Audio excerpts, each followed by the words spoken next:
బనగనపల్లెలోని సప్తగిరి లాడ్జిలో గొలుసు కమ్మలు చోరీ. నిందితుడి ఆచూకీపై గాలింపు చేస్తున్న బనగనపల్లె పోలీసులు.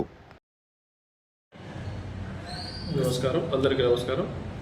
సప్తగిరి లాడ్జ్లో ఒక గంతకుడు మోటార్ సైకిల్పై హెల్మెట్తో వచ్చి మనకు ఇప్పుడున్న సమాచారం మేరకు కోయిలకుంట్ల వైపు నుంచి వచ్చినట్టు కనపడతా ఉంది.